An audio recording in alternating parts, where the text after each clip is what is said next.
Welcome back to Season 5 of the Sober Motivation Podcast. Join me, Brad, each week as my guests and I share incredible and powerful sobriety stories. We're here to show sobriety is possible, one story at a time. Let's go.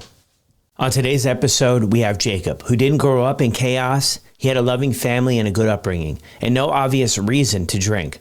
But over a slow 10-year stretch, alcohol quietly went from casual to coping, from celebration to self-medication, until one day he was sitting in a hospital being told he might only have months to live, liver cirrhosis at a young age, and 3 daughters at home. This is a story about denial, shame, near death, functional medicine, faith, and what happens when you get a second chance at life.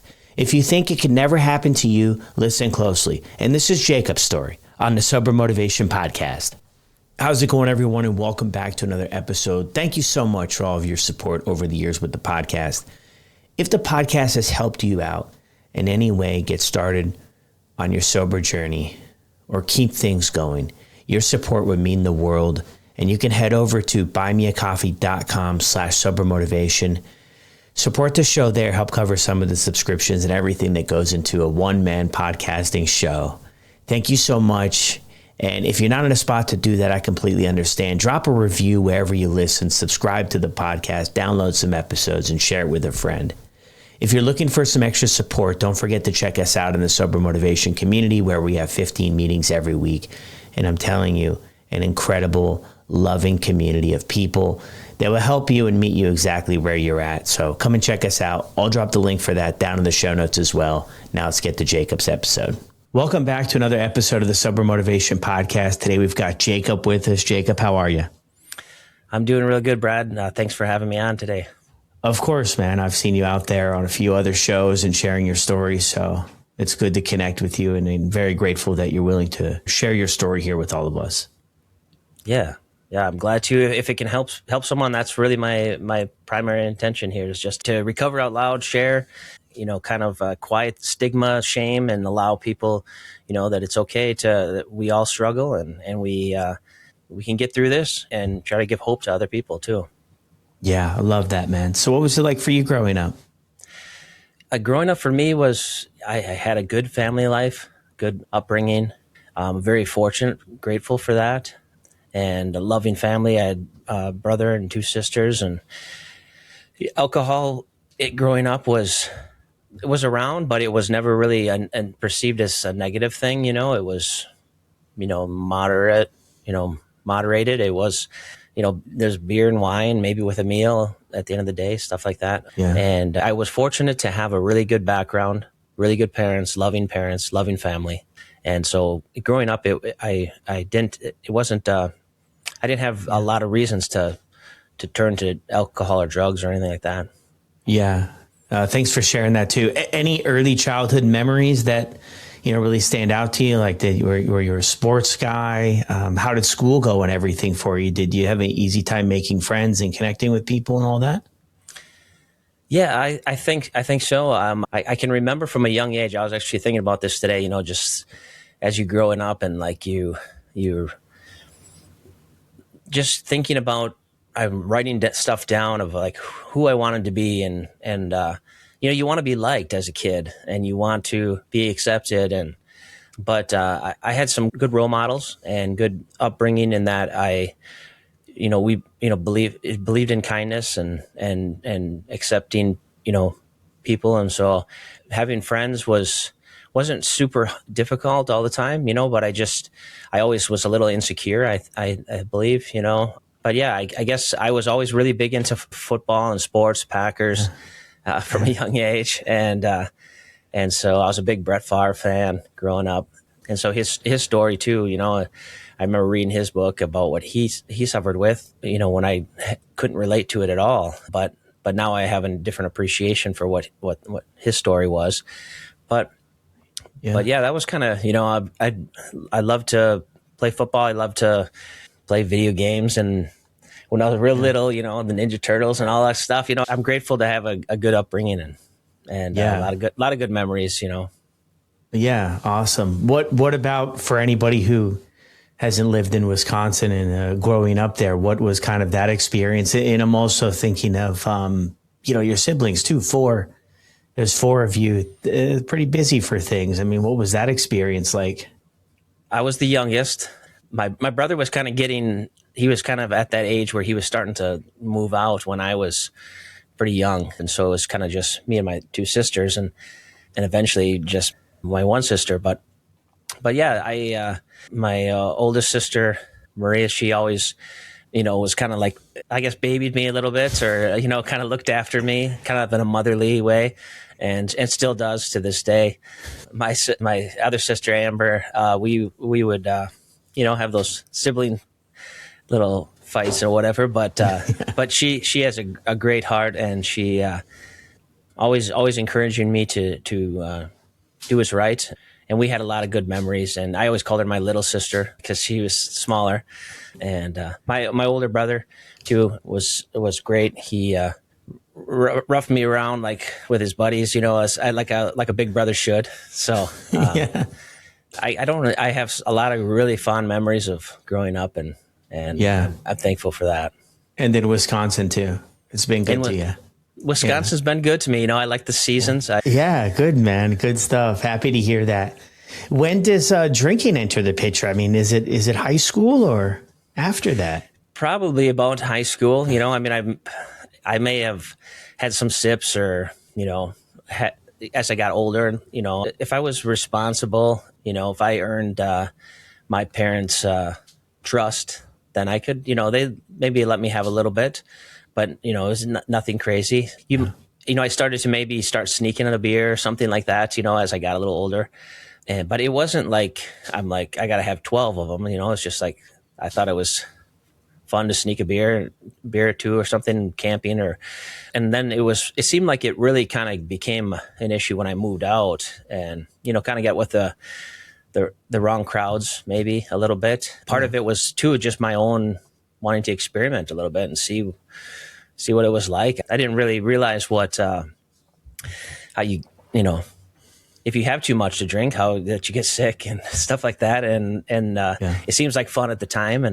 And so sometimes it was just kind of like, well, that was fun. It was stupid, but we're young and you don't think about things like you do now, Yeah, well, yeah, and part of it is that experimenting thing. Maybe some people talk about to a rite of passage kind of as you get older. Maybe that's what they've seen or picked up on. It's like we're doing things maybe that, we shouldn't be doing, or, stuff like that, right? Curious kids, curious teenagers, young adults, and I think the reality is there's a lot of people who experiment in that age, and maybe necessarily it doesn't become problematic for their life, and so it's kind of like figuring it out. I don't think anybody knows. Like, I don't think anybody's like, well, these people are going to struggle with this further down the road, so we better, keep a close eye on it too. What's that whole experience with you moving out? I mean, was that like to start working, or like college, or what was that like?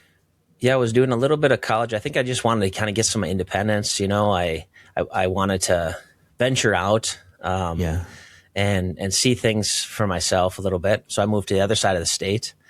And it was a great experience. I learned a lot. I went through some, times where, things were tough, as you get out there and, paying bills and on your own again. Now it's like, why did I move out? When I had free rent and free food, but you got to figure all that stuff out. And I remember it got to a point where it was kind of rough, and I was talking to my dad one night, and I was just really having a rough time, and he said, just come home. He said, if you need to come home, because we have a family business.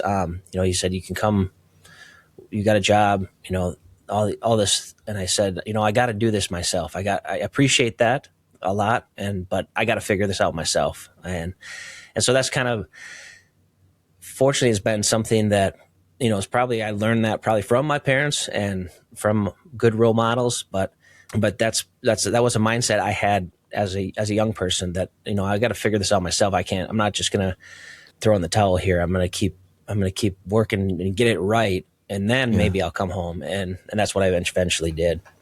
Yeah. When you say were having a rough time, like what was that experience? I think, I was having some trouble with work at the time, and just not seeing eye to eye with my boss at the time. And it was hard to make ends meet, and then, you go through breakups and different things like that. And then there was a lot, there's a lot of partying and drinking and poor choices, that also played a factor into it. And so I made my fair share then. And so there was just all that kind of coming on, and I hadn't really experienced that a whole lot, because I had grew up pretty sheltered, in the sense of that I had a pretty loving, grateful, positive. I mean, I don't know how to really phrase it, but it was, I didn't experience those things very much growing up. So this was a first time for me to kind of, feel some of those things and deal with some of those, adult things, and, but the things did turn around for me. Like, eventually at that point, after I had that conversation with my dad, things did start to turn around for me. Yeah. But you didn't move back home at that time?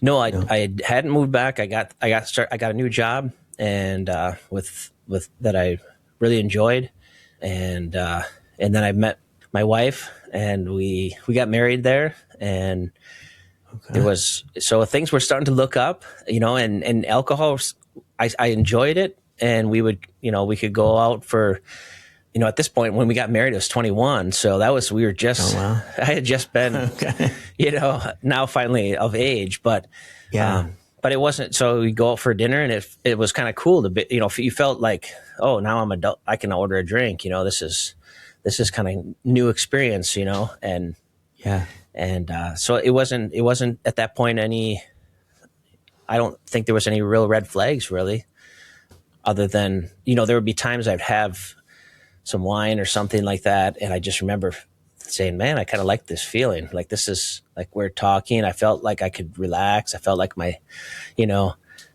felt like people were having fun, and you were feeling accepted, and it just, so there was those positive things that you saw in it, and which didn't turn you away from it.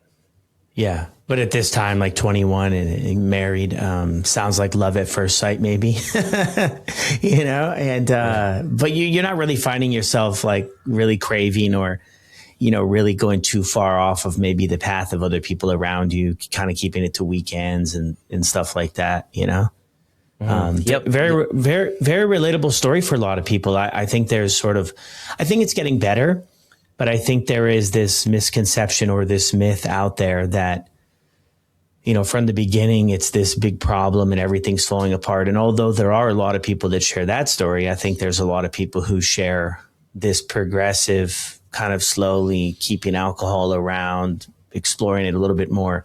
And you said it a few times, I think, so far too, is you're not really hearing or seeing much of the negatives, right? Some people that grow up with parents that are struggling, so they can see it firsthand, right, about the dynamics there and the chaos that it creates. Mm-hmm. But you haven't had any sort of indicators that say, okay, drinking is not necessarily a, good thing or going to benefit me in my life. Right. Right. And you hit the nail on the head, because that's really what I'm trying to articulate, I guess, in the story, is that this is an average story that could be relatable to a lot of people that maybe don't think they have a problem, or, as it progresses, we'll see that it became a problem, but it can be slow. It can be a very slow progression. Yeah. So where do we go from here? I mean, at 21, you're married. Alcohol is playing a small role in your life. You've got this other job. Yeah. What's next for us? Yeah. So then, I eventually moved home. And before this, my wife and I, maybe we have times with friends where, you're in a safe place and you have a few extra drinks and you have a little fun, do some karaoke, whatever it is, dance or whatever. Having a good time. It wasn't like it was every night or something like that. But I moved home, and I think when I was trying to pinpoint when it was probably, and when I got back to the family business, I started taking on more responsibilities. And so you started to have a little bit more stress, because it was, the new roles carried things that somebody else had to deal with before. Now it's like my problem. I got to deal with this. And so, navigating that and trying to like, these are all new things. And then you find like, well, I always felt better when I had a drink, so I should have a drink. And oh yeah, that helped. I can get through, and so you can start to kind of use it for that. It's like, oh, that was kind of, that helped. So now I know if I have a stressful day, this is what I can turn to. It helps, And so you got that. And then like in 2013, we had our first daughter, and those are stresses, but those are good stresses. I absolutely, that's one of my, most grateful for is that, or most proud is that being a dad, a dad to three daughters. And so, but parent life has more challenges and stresses. And so what I had done before is I'm looking to, what did I turn to before when things are kind of stressful? Maybe I'll have a drink at the end of the day, all that helps. Okay. I'm feeling good. And that's kind of how it starts to, you start to turn to it for the wrong reasons. Before it was kind of like a celebration. It was kind of a fun. It was kind of like with dinner. And now you're starting to use it for things that are to manage stress, or you're feeling a little anxious and worried about the future, worried about your kids. And this helps me kind of forget that for a little bit, and that's when it can start to turn dangerous. And so, I'm kind of pinpointing 2013 because that was kind of that slow 10-year descent into where my use turned from, just moderate, casual use, fun use, to now I'm using it to kind of self-medicate, and now I'm starting to become a little bit more dependent on it and not really seeing the dangers. I'm ignoring the dangers because I just never saw the dangers growing up, or didn't see some of the things, how it breaks up families, and how it controls people, or it kills people. I didn't see that firsthand. And so I just continued on this path, this path that led me to getting really sick. Yeah. Well, thanks for sharing that too. And I mean, I think that's like kind of one of the initial red flags, I think, before we ever even realize that there's red flags, is when we start leaning on alcohol, we stop leaning on other things that might be healthier, right? We stop leaning on, going for a walk or communication, or I don't know, now it's like yoga and meditation and things that are going to be helpful. So I feel like that is a good identifier for you as like that slow descent of when these things are coming up in life. And we're just sort of dealing with it in a very isolated way that really doesn't, I think now we look back and we could say it really doesn't resolve any of the stress or any of the other things, right? It's just sort of a temporary Band-Aid for everything that we're going through. How do things look like for you in this sort of, I think you mentioned there like a 10-year stretch. When do you realize it? Does anybody mention anything to you early on with this or no? It was starting to, at that point, I was starting down, probably for the next 5 years, I started being able to use it in some way, perceive it in a positive way. Like I was thinking, well, people seem to like me when I'm more loose and fun, or just like, and I'm thinking to myself that I see that positive. I see that it's taking away the stress. I feel it just making me feel powerful. Sometimes I would, bring work home and have some drinks, and I felt like I had all these ideas popping into my head that were great ideas, or I could be more, I could work on an evaluation and I could open up a little bit more better. I thought it was making me better in some ways, but then it started to, because I even sometimes would, I wasn't hiding it. I would just, I'm going to go home and work on this, and I'm going to have a drink, and it's going to be fine, but it doesn't stop. Then when it starts to not stop at 1, and then it goes to 2, and so it was kind of, as we went into that, the first 5 years was kind of that really slow, and then it started to speed up a little bit. And so probably after 5, probably 6 and 7, now it's like my wife starting to question, like, because I'd keep the drinks down in the basement. Yeah. If actually in that cabinet right behind me now, but I would come down and get a drink. And so she kind of knew when I was heading down there. And so she might say, do you really need another drink? You know, what, like, and yeah, I'm home and what's the big deal, you know? And you start getting a little defensive because you're starting to feel like, man, I really need that drink. And so it caused a little bit of friction. And so the way that I started to navigate that was to sneak it, to hide it. And that was a way I could still get my drinks without upsetting anyone. And so now I'm starting to hide it, and now it's starting to become an issue. And it was shortly after that, then 2020 hit, and we know what happened there. Lockdowns, you know, scared of this pandemic that's coming that we don't know anything about at the time. You know, what we were being told was quite scary. And now we're just home all the time. And what should we do? Well, let's have some drinks. And this helps us kind of forget that the world is going crazy with, you know, this crisis. And that's really when it started to spiral now. Yeah, that's when you leaned in more. Very relatable story for people that, you know, have shared their story too. For a lot of people, that stretch of time, everything changed, the isolation, your routine, everything, working from home. It was just kind of like the door blew off the hinges, access to alcohol, and didn't have to go anywhere. Really, there wasn't really many places to go.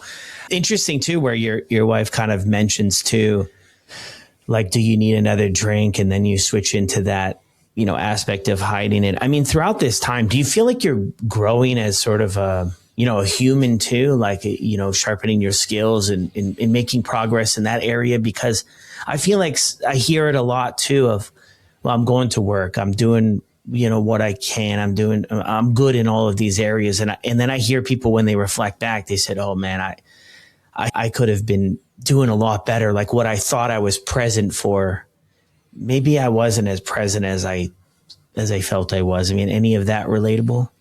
Yeah, 100%, Brad. Because you know, I really, looking back at it now and being as sober, is that I felt like that 10-year stretch that I talked about. That's where I lost like 10 years of my potential, and it started slowly.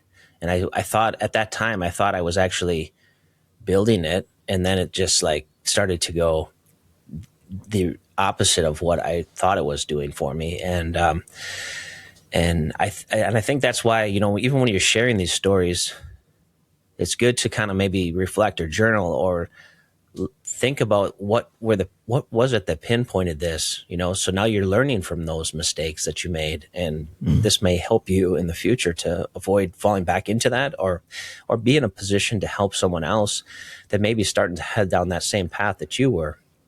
And so, yeah, I feel like I lost my, you know, I started to gain a lot of weight, and especially in 2020 when you're home, and it's like, I was an essential worker, so I was working, and we were crazy busy, in fact. And so you had that stress of that. And so I wasn't, you know, I like to think I was still a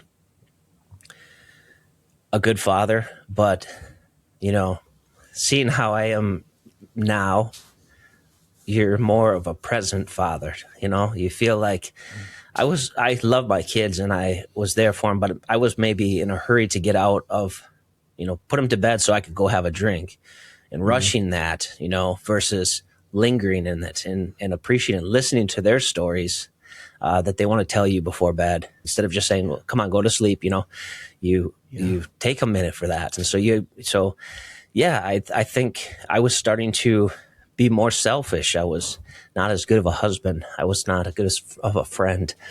Yeah. So there's a lot of things that were, you know, and yeah, it makes me feel bad right now. So to think about that, because that wasn't me, you know, and that's what this does to people. That's what you become, someone that you look back and you don't even recognize anymore, you know? And, so I'm just grateful that I got out of that. But I was very fortunate because it got pretty dark for a while. Yeah. Well, thank you for sharing that too. I mean, I think throughout this journey too, it's not always easy to look back. I think the main reason is because we can't go back and adjust things. And, if we only knew what we know now, I think of that a lot. Like if I only knew then what I know now, but it just doesn't work that way, No. in life, right? You can only go forward. But I think that that's so important, kind of what you mentioned there too, about reflecting on how things were, right? Because there's a lot of people that start this journey. Maybe it's 1 year, maybe it's 90 days, maybe it's 5 years, and can convince themselves that they can drink again, that they're good to go. And like they can. I mean, anybody can go to the store, at least where I'm at, and you can buy alcohol. Nobody would tell me any different. Nobody would stop me, and they wouldn't say, "Oh no, you're the sober motivation guy. We can't do." Nobody would do that. So I mean, it's always on the table. But I think that remembering what things were like, because humans, it's interesting, right? We can kind of forget. Our brain is designed to protect us, so we can forget what things were really like, and maybe just at times reminisce on the earlier days or the times when things didn't go, a little bit bananas.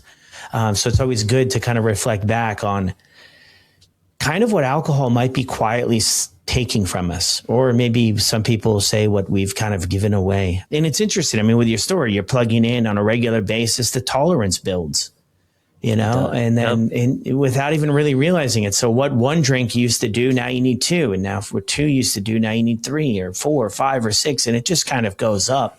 And another thing you mentioned there too, I mean, I shared it in the last couple episodes, but Huberman had this thing that 8% of people are born with this gene. I don't know. That's all I know about it. I don't know all the science behind it and everything. But it's interesting. You kind of shared that you were able to plug into work a little bit more, which I think if you think about that, if I look at sort of normies in my life, when they drink, they kind of get tired. Like I don't see them working. I don't see them cleaning the house. I don't see them working, tinkering in the garage. But people that when I hear that from, I'm like, that is kind of like another thing that could be like an initial red flag. Are we staying up later? Like I think when we get sober, we're kind of in bed a lot earlier. When I was drinking, I'd stay up to 1, 2, 3 in the morning, just mindlessly just drinking away. And now, like, being sober, I don't really do that. But yeah, I mean, it's tough to kind of reflect back. Any thoughts there? Yeah, I never really, put that together, but you make a really good point, about, because I kind of thought, well, wondered about that, that you're kind of have this in you that you're going to be more addictive or addictive personality or whatever it is. But that's interesting that you said, like, yeah, because I never really got tired so much. It was more energized, or I felt more, I do the same thing. I'd stay up late and yeah. So yeah, I definitely see your point, and I do see your point too, and that about reflecting back, because it is important that we reflect back, because in a lot of ways, God created us in a way that is actually beautiful, in the fact that we can forget some of our past mistakes and stuff like that. If things are starting to go good, or like, let's say we were really sick and we start to get healthy, I kind of forget that I was even sick because I'm feeling so great now. And it's good. You don't want to just live in the past, but you don't want to forget that, because it could be easy, like you said, to just like fall back into that and kind of forget that how bad it really was. And so, and when you know how dark it can get, you appreciate things differently now. And so you don't want to forget that. You don't want to live in the past. You got to move forward, but you do need to kind of remind yourself, even if it's hard, to where it was at. And maybe it's those times where you feel tempted, like maybe that's the time to like go back in your mind and think about that. Yeah, I think, and being honest with ourselves, but that's a good point too. I mean, you don't want to live in the past. It's kind of finding that balance about, what things were really like, and then, move on. Right. But also maybe to reflect back and identify our progress, to say, hey, like, this is kind of how I was feeling. This was my outlook on life. This is how I dealt with things that were difficult. And now look at how I'm dealing with things that are still difficult, because maybe the beautiful thing, or maybe the not, I don't know how to put it, but the thing with life is it keeps going, right? Life keeps hitting, whether you drink or you don't drink. Life continues to go on. There's difficult moments. There's things that don't make a whole heck of a lot of sense, but relying on sort of the strength of where we've come from, I think can be beneficial to, explore the resilience that we have, and sort of the gratitude maybe that this whole thing provides us, because we felt so low at one point. Mm-hmm. How do things look like for you? You kind of gave us the 6-7 year. I mean, how does the 8, 9, and 10 kind of play out? So we get down to I kind of fast forward here, due to time and stuff, but 2023 and in 2022, I was starting to have some symptoms and stuff like that. And 2023 is when, I would get like symptoms I'd get rosacea. I'd get real red in the face when I drink. I was, I'd have some tingly feeling in my legs and some stiffness. And I was trying to figure all that out. I wasn't feeling good. I was feeling sick a lot. Like I would have to go home, and I don't typically miss work. I like to, I have to be pretty sick to miss work. And I was starting to have to stay home or leave early. And I wasn't feeling good. And then, you go home, and then instead of fixing that, I was drinking more when I get home, and I wasn't feeling good. Well, that would lead to more of that. And it got to a point where it was in March, and something just wasn't right. My stomach was really swollen, and it was really hard. I was thinking, what is this? And I'm thinking, well, I must just be like bloated or something. I don't know. I've never felt anything like this before, but it didn't feel right. And as I mentioned, I work with my dad, and so I asked him to, like, hey, this something seems weird. What do you think? And he's like, I think you need to go see go to the clinic and see the on-call doctor as quickly as possible. I think you should get this checked out, because he knew I hadn't been, and he was, him and I have talked before, he would kind of suspect something wasn't right, but he didn't realize that it was my drinking was that bad, because I hadn't been honest about it. I had been hiding it a lot. And so I get to the hospital, and I meet with the on-call doctor, and I remember they put me on the scale, and I was like, whoa, man, I put on some weight like overnight. Like I just feel like the other day I was 10 pounds lighter, Well, I hear all these fluids had been building up in my abdomen, ascites. And so I get with the doctor, and as he's kind of examining me, I can just see the look in his eye. I'll never forget that, because it was like he just had this concerned look on his face. And, I'm in a small community, a lot of people know me. And, just from being in the community and stuff like that. And so I know a lot of these doctors. I know a lot of these nurses, I guess is my point, is what I'm trying to say. Not that I'm anything special, but it's just that they know me, and I know a lot of them. And I could see the concerned look that he had, and it was sincere. And he starts asking me questions about, how much are you drinking alcohol? Like, how often are you drinking alcohol? And the questions, as he continues on with these questions, I'm realizing this has to do with my drinking. And it might seem hard to believe to the listeners, some of the listeners, but I was just caught off guard by this. Okay. I thought I was invincible. I didn't think about the consequences. I hung on to stories like, a little bit of wine is good for you, or something like that. And it's good for your heart. And I'd hang on to those stories, like a little the alcohol uses. I'd look for the positive articles. I wasn't looking for like what's bad about it. And so he's like, we need to get you to the ER as soon as possible. And so it got real fast. and, you go through things like, they had to do like a periodontist to get the fluids out of my, the ascites out. They had to do that regularly.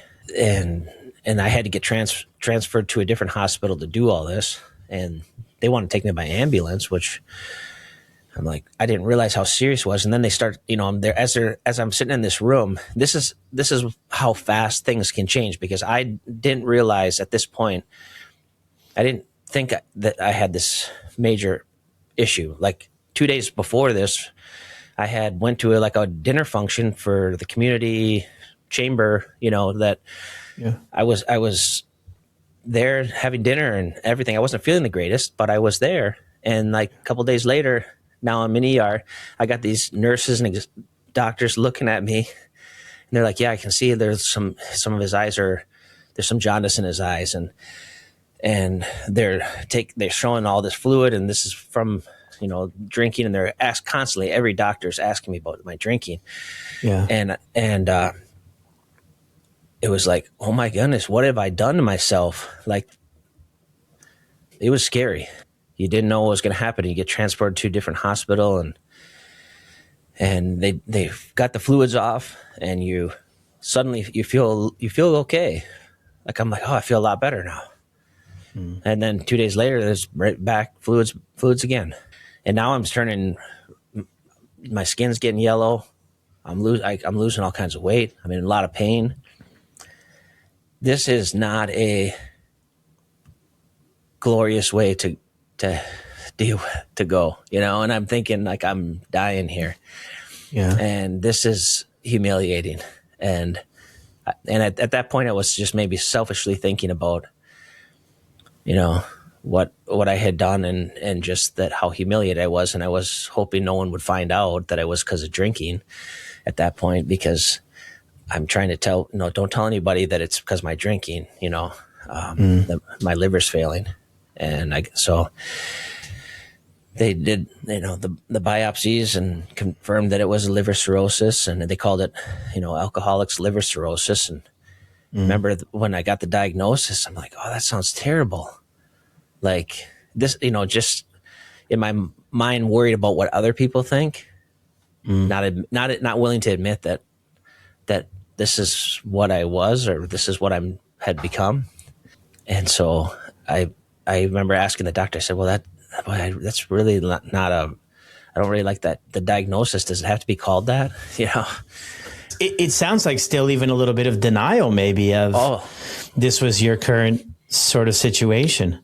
It was. Yep. You got that right, because, they would, I swear every doctor, nurse, anybody, they were all asking me. And I don't know, I think some of them were asking me because they needed to, probably maybe compare stories, see if I was willing, how the story was I being honest or not.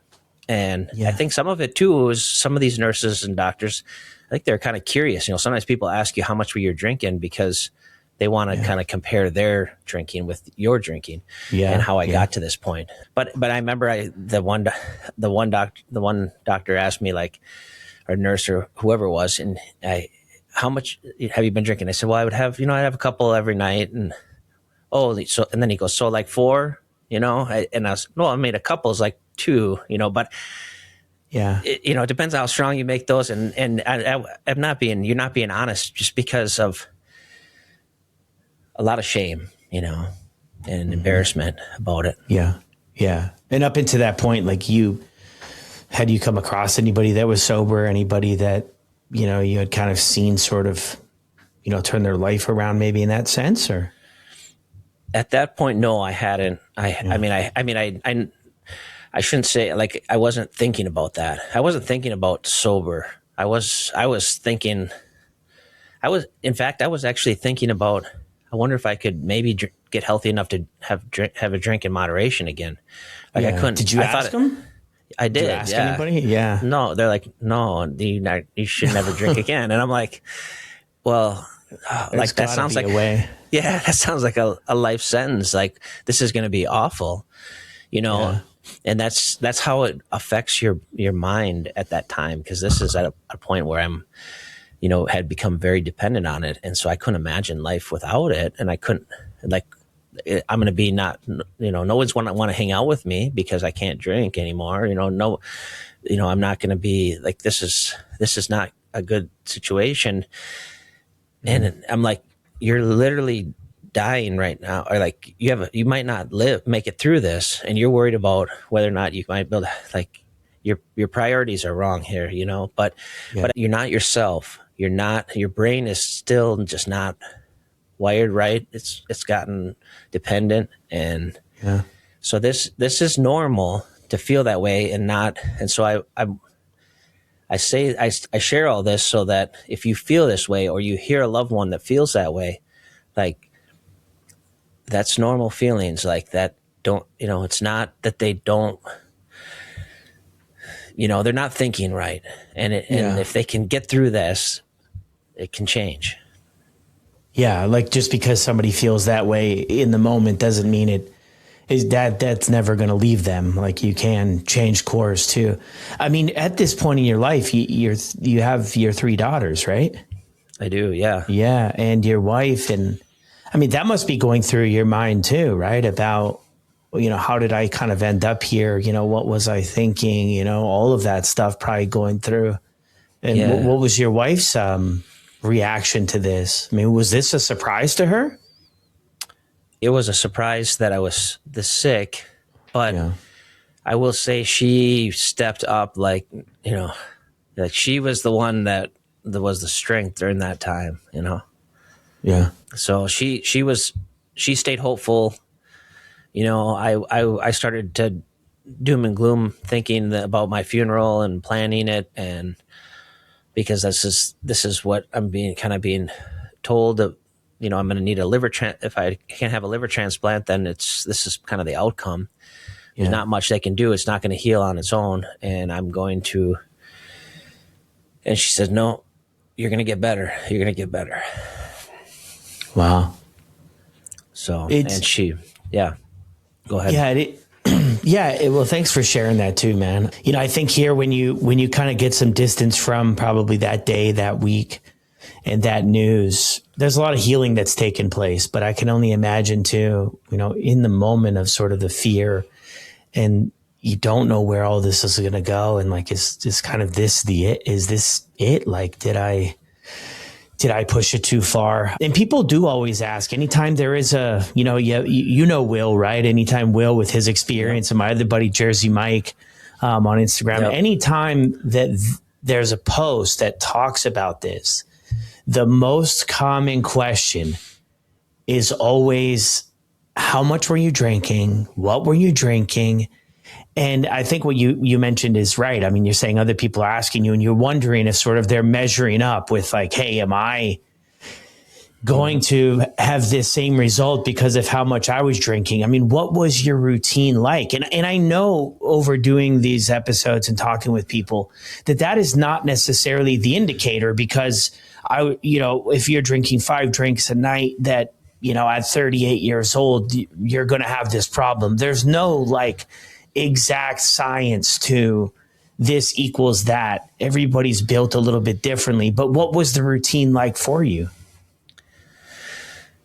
Yeah, that's been often asked, and I struggle with the answer to give you 100% accuracy, because I think because I was in such denial that if I didn't count, then it doesn't really, like, I'm not going to keep track of how many I'm having, I'm just going to, and plus, how do you gauge a drink? How strong do you make them? My drinks were starting to get pretty strong. And so what number could you even put at it? My tolerance had gotten quite a bit. I was to the point, I guess, to the point where I was, the bigger bottles, I was at the point where I was deciding, okay, I went to that liquor store the other day. I'm going to go to the grocery store here. I'm going to do like a Walmart order this time, so that they don't suspect my drinking here. And to the point where I'm even sneaking in these bottles so my wife doesn't see. And I'm always getting the same kind, so then I can swap those bottles out and nobody suspects it, because it doesn't look like anything out of place. It's not like this. What are all these different bottles? It's always the same. I had a like, you think of all these different, like, how one of the things with sobriety that I've learned is that you don't have to stress about that anymore, because I was be stressed about like, oh man, I'm getting low on alcohol. Now I got to figure out, where am I going to go get it? How am I going to sneak it in? How do I got to hide this other bottle? And that was a lot of anxiety in a sense, because you're trying to just kind of hide it under the rug.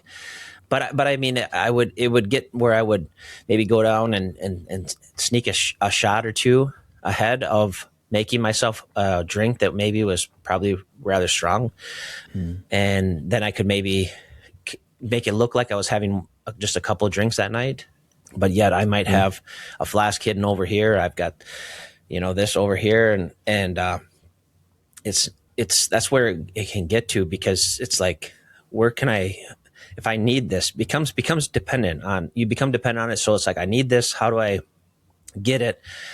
And I just need a little bit just to kind of keep, I don't even know why. Like sometimes it got to a point where it's like, I don't even know why am I even drinking? I'm not even enjoying this anymore. Yeah. So I don't know if that really answers your question, but it was a lot more than I should have, or even anyone probably realized. Suspected. Yeah. And maybe even for yourself too, right? Because you're just free pouring stuff a little bit here, a little bit there. You kind of lose sense of sort of reality, maybe, of what, how much are you even drinking? Maybe sometimes you'd go and be like, wow, maybe surprised a little bit at, and that was more than I thought, or I'm already out again and I gotta, go again. Man, all of that stuff you kind of mentioned there too. Yeah. It's a full-time job, man. It's a full-time job of trying to, in the shame, it sounds like for you anyway, I could be off here, but it sounds like the shame really ran deep with you, man, when you're starting those other behaviors of like a different story, and I don't want them to pick up on it, so I'm going to mix it all up and hide it all. Now it's kind of like, am I morally broken, or how am I kind of going against everything that I know and that I believe? I don't take you, Jacob, as a dishonest person, and now you're doing all of these things that are going against your character and probably everything from what I'm gathering that you grew up with, right? And then the drinking kind of pushes us into this isolation, right? And a lot of people share maybe what once started out as sort of this thing to go out and tear it up on the town and connect with other people and meet people has become this thing that we do at home in secret. And we just really hope that nobody else finds out, because of how heavy it is of that shame. But I think too, and I was talking before, I think too, one of your big motivations for sharing your story is to let people know that, for one, I mean, obviously they're not alone, and that it doesn't have to be that way, that you can turn the corner here and make some changes. I mean, when does that happen for you? When does the idea of not drinking in your hospital stay, because it sounds like in the beginning-ish stages of it, you're like, how can I figure this out? And I think you would probably agree, looking back, like that's pretty madness, but it's reality, Yeah, it is madness when you look back at it. But yeah, it started to. I guess I had gotten to where they basically were having me meet with palliative care to make sure I was going to be comfortable. I'm going home. Yeah. And Wait. No, Well, I'm just curious there. Like, so it was to that point to where they were like, we don't know if you're going to survive. Are they mentioning like a time frame for you, or? Well, they were using a MELD score calculator, Okay. which is what they a lot of times use for liver, whether you qualify for liver transplant and stuff, and so it was like the life expectancy was maybe 6 months. And then if I did make it longer, like they kind of like warned me that you're probably going to get real confused and it's not going to be real pleasant towards after that if you do make it past that, because there's no healing this, there's no way to turn this around, and so I was kind of left with that. And so we were meeting with that palliative care, and there was a doctor that was not my usual doctor that came in that day. It was our day I was going to be discharged, and she was just filling in for the off doctor that had seen me the whole time. And all the doctors, and they're kind and loving. I have nothing bad to say about the ones that I'm any of them. So I mean, no disrespect to any of them, but this particular doctor said, "What's next?" And my wife and I are wondering. Well, we don't really know. We're not sure yet. We're not sure anymore. A liver transplant's not an option, so we're not really sure where to go. And so she says, "Have you ever thought about functional medicine?" And well, my wife had done quite a bit of research on it. She said it, when she brought that up, she said it was like an answer to her prayers, because she was, she had all these questions for her. And this doctor was very knowledgeable in that field or that subject. And she recommended these ALA infusions. And she said there was a doctor that gave him, they wrote this book on it. And there's been a lot of high success rate with people with liver cirrhosis that have seen results from getting these infusions. And so this may be something to look into. And so my wife's taking down all the notes and making all the phone calls after we had met with this doctor, who also talked about diet and all this different things. And so that led us to look into functional medicine. And there was one particular doctor that we really wanted to get in, that she really wanted me to get into. At this point, I have kind of felt like the writing was on the wall. I was feeling pretty sorry for myself. I was feeling pretty much broken, like pretty depressed that I had screwed it all up and wasted my life, and I was not going to see my kids, grow up, and it was hard for me to, deal with that and imagine that. But so my wife was the strength. She was the one looking for this, and she wanted me to see this other doctor. And she says, this doctor will see you. And I said, well, what's another doctor going to do for me? And she says, I said, I don't want to see any more doctors. And she goes, well, you're going. And thank goodness she did, because from the first time I met with that doctor, he gave me hope. That he said, I can't guarantee anything, but we're going to give it our best shot. And I feel like he rolled up his sleeves and said, let's try to do this. And functional medicine is treating the cause, not the symptom. So it's looking at what is causing this? How can we fix that? And the body is amazingly made, and it can heal. And if you give it the right things, if you give it the healthy diet, if you give it the right supplements. And then that led us to another functional medicine doctor with the ALA infusions. She found it. She called all over the place. We were going to travel to New Mexico for a while to do these, but we found one locally in Wisconsin. And those ALA infusions, highly recommend to look into. I'm not a doctor. I'm living proof that, hey, I'm still here. It's almost 3 years ago, and I feel better than ever. And I just want to give hope. That's what I want to do. And there's not enough time to really go into all the details of this. And so of that part, but I'm willing to share more if people were to reach out, but I'll leave it. I'll stop there right now, Brad, and let you continue. Yeah, of course, man. Well, yeah. Thanks for sharing that too.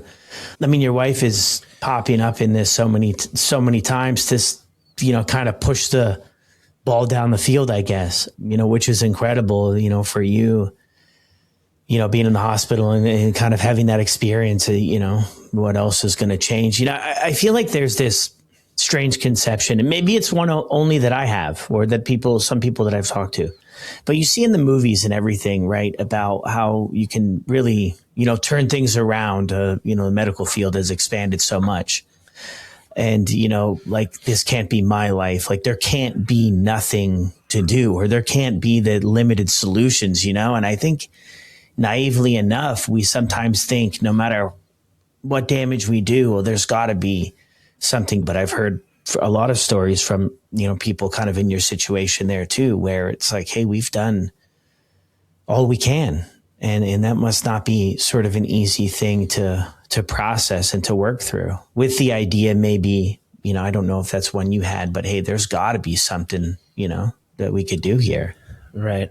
Yeah. I wasn't at that point of feeling that way, because I always thought you go to the hospital to get your help. You go to them, and they have a certain toolbox that they use. Okay. They have certain things, surgeries and pharmaceuticals and different things that they can give you. But they kind of told me there's no magic pill that can fix this.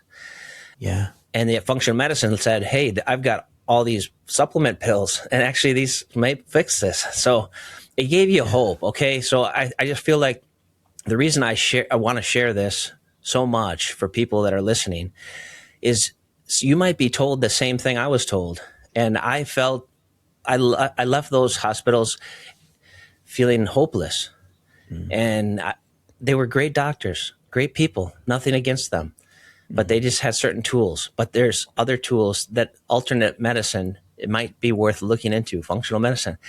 Yeah. So if you have some hope, like that, those doctors, they gave me hope, both of them. And it made me feel like, hey, maybe you can get better. And then I started to believe them, and I started doing what they told me to do. Yeah. And it just led to recognizing as I got healthy, the next phase was just how great sobriety has been, after that. So when was the day that you got sober? You were sober ever since you went into the hospital that day in March, it was? Yeah. Yep. March 9th was the day, but it was not like an instant thing that you will just feel like even a month into it, 2 months into it. I still was kind of thinking about drinking. I'm starting to feel better. I wonder if I could have a glass of wine with my wife. I wonder if someday I'll be able to have a beer and watch the Packer game again. And I can just maybe cut it off there, just one.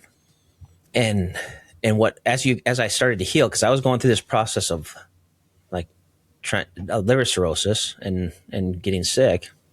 And so now I got to heal. I'm healing from that. And I'm starting to see results from these ALA infusions from the functional medicine doctors, homeopathic treatments, different things, diet, trying to eat healthier, cutting out sugars, a lot of different things that I did. And now I'm starting to feel better. But key number one is sobriety. You got to stop drinking. And so that I stuck with that because I had some serious sober motivation in that I wanted to live, and so by staying sober, I gave myself the best opportunity for it to heal.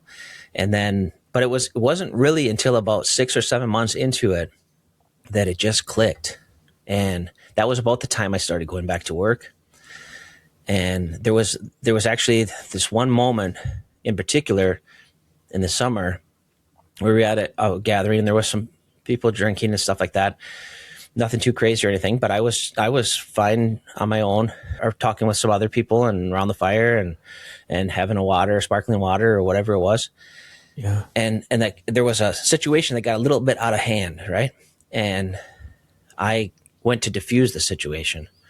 And in that moment, it was like it clicked for me. Like all of a sudden, as I was diffusing the situation, I was calm. I felt in control. I felt that, and it was like this aha moment, like, wow, like I feel this is amazing. I felt so powerful, and I was still very weak, but I felt so powerful. I was weak physically, and I was, still recovering mentally, but I felt strong, and I started seeing it, and I go to work, and things were just clicking, and it was like I had worked in even when you're not just drinking, your body's still recovering and healing from all this drinking, and your mind is foggy, and now my mind is clear. And so that was the moment and that's when I really started talking to different, asked me earlier about a sober person. That's when I talked to a good friend that was sober, and they encouraged me to read this book, This Naked Mind by Annie Grace. Yeah. And she was telling me about her sobriety. And when I heard, we started sharing different experiences, and it's like, man, yeah, it's really awesome. You got to read this book. This will really change it for you. And it did. When I read that book, I was like, it really opened my eyes to how dangerous alcohol is and what it's doing to us. And so, from there, things started to turn around for me. When I really embraced sobriety, I started healing. And I had an old personal trainer that I had worked with in the past. He said, hey, I want to help you get your strength back. He's like, come work out with, we'll start small. And by doing that, he got me back going in the gym, got my strength back, because I couldn't even hold my youngest daughter. And now, I'm able to go regularly to the gym. He got me on the right routine. I started healing physically, getting stronger, continued to follow the path of functional medicine and the things I learned there. And I've made a miraculous recovery. I just got my blood work done here recently, and my numbers were almost all normal. My liver enzymes were maybe slightly elevated, but almost normal. And the doctor, my functional medicine doctor that I first went to, he's just was beyond happy about the results that we're having. And he gave me the hope, or the tools that I could, work towards. And then I had to work at it. Yeah. And I also want to, give credit to God and for giving me strength to endure and to fight through this and fight to live, and give me people that encouraged me and supported me through this, because that's so important. My wife, you mentioned her. Yeah. It's so important if you have a friend that's struggling, because this affects all of us. If it doesn't affect us, it affects our loved ones, people we know, friends. Be there for them. If you can support them and help them through it, and they have to want it themselves. But when they are ready to do it, if you really support them, that will get them over the hump, and they can be successful too. You can be successful too. Yeah. Yeah, man. Thank you for sharing that. Because, when you first started all of this out, right, alcohol was sort of helping you with the stress, the overwhelm, parenting too, right? And I mean, all of that stuff is still part of life. What do you find yourself doing now instead of drinking to sort of deal with everything that kind of comes on a day-to-day basis? I'm glad you asked me that. Yeah. Well, prayer has really helped me, and reading the Bible has really helped me, and focusing and giving God some of that to carry for you, because it's a lot. It's a lot. And you have a lot of, you feel a lot of regret, a lot of disappointment in yourself, and God is merciful. And then, going to the gym, finding healthy ways to, exercising, lifting weights. Like when I have a stressful day, that's what I can go to. I can do some push-ups. I can, say a prayer, push-ups and prayer, instead of going to pour myself a drink. Yeah. Those are things that help, and really just try to self-growth. Looking at my life now, you start to appreciate the moments so much more differently. Like you're present, like you're in this moment, and we're alive, and we got a second chance at this. And I want to make the most of it. I want to improve and be better and get my potential back that I lost. It's not over. I can't go back and change it. We talked about that earlier. You can't go back and change what happened before, those 10 years that slowed decline. But now we're climbing back up the mountain, and we are, trying to just make the best of it. And I share all of this. I want to give hope to other people. This isn't about me. This is about, I wouldn't be sharing all this if it weren't for the people reaching out to me and saying, my husband got liver cirrhosis. What did you do to help? He can't get a liver transplant. Or like, thank you for sharing it, because I've been struggling with this and I need some help. And to hear you talk about it is helping me to recognize that I have an issue. That's the reason why I keep doing this, because I didn't really enter this space to try to be a major sober influencer, but I just want to share my story. I want to use my second opportunity to try to help others, and I see what you're doing it's so great, because people have a chance to share these stories so they can be available to others.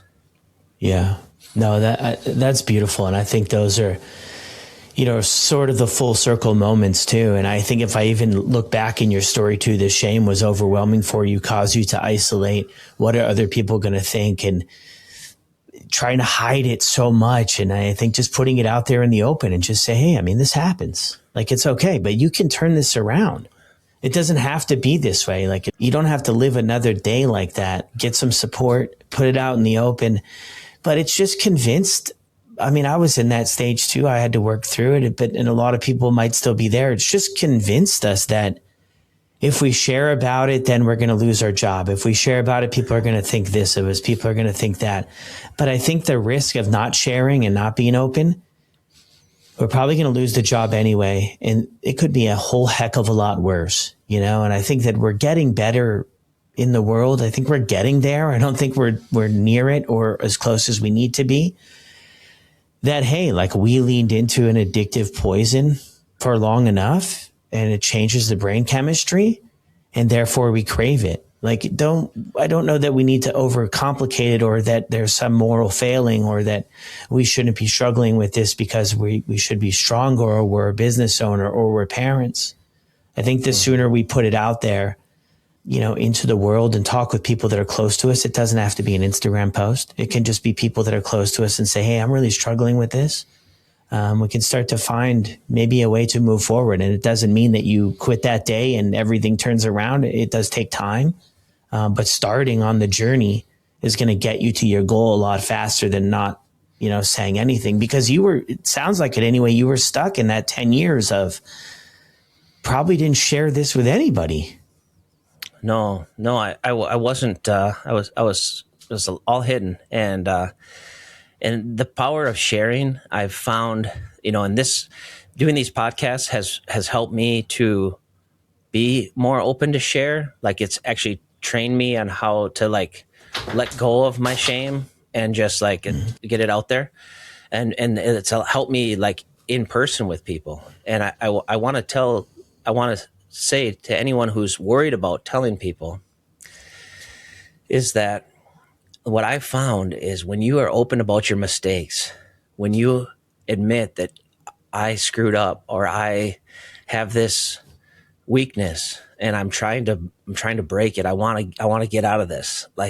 Or you tell them about your past problems. Like, I have sometimes opened up to others in the right setting, and not to everyone, but in the right setting, I might open up to somebody, and you will feel like this, like, it's almost like this, that all of a sudden this peace comes through where it's like, it's a safe place. And now they feel safe to share things with you.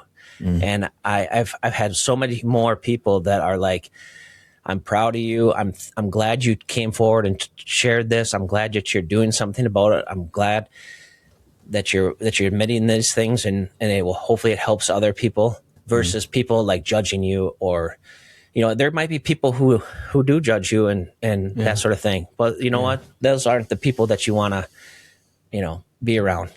There's plenty of people that are supportive, and that's what I found in the sober community, you know, like yourself, Brad, or, you know, Jersey Mike or Will, all those guys, we support each other. And we try to encourage each other, and we root for each other. And that's it. And it doesn't have to be on social media, like you said. It could be just find some friends, or maybe it's in an AA meeting. You know, I didn't go to AA, so I can't speak to that, but maybe you find some friends in that you can talk to and stuff. So, yeah. And I think you have to put yourself out there, be vulnerable to be able to create those connections with other people so that you can support each other. I mean, this whole thing wants us just quiet, alone, and it'll just keep going. So putting it out there, shedding some light on it at your own pace, talking with other people, being vulnerable, building connections that are real. You know, I always thought alcohol was helping me connect. I mean, it was like at such a superficial level. There wasn't any depth to it. There was nothing. But in this side of things, being vulnerable and sharing that, finding out what you have in common with people, I think surprises us a lot of the times too, and helps us build those connections and find support when we need it. Thank you so much, Jacob, for jumping on here and sharing your story with all of us. Do you have any thoughts for closing? Well, I just want to say that just if you feel like you might be having a problem because you know it, but you don't want to admit it, just speak up. You don't want to get to the point of liver cirrhosis like I did.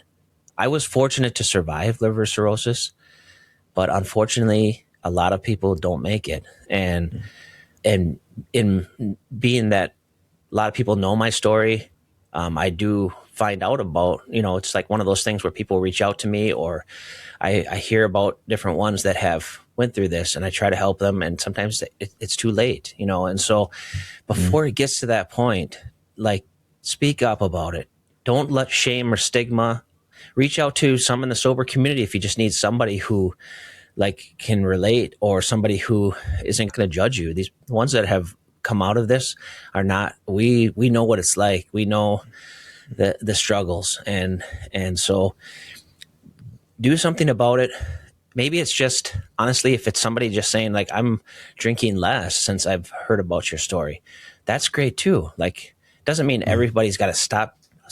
If stopping is right for you, then that's what it is. So, but you will find sobriety is life changing, and we would not be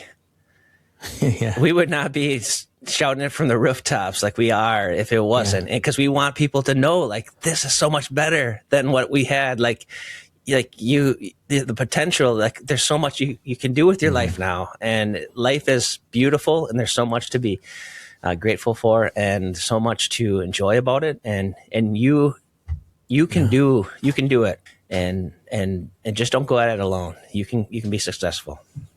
Yeah. Beautiful, man. Yeah. That's the truth. Like, if it was, I think we all have those sort of myths that we believe in. We're going to be boring.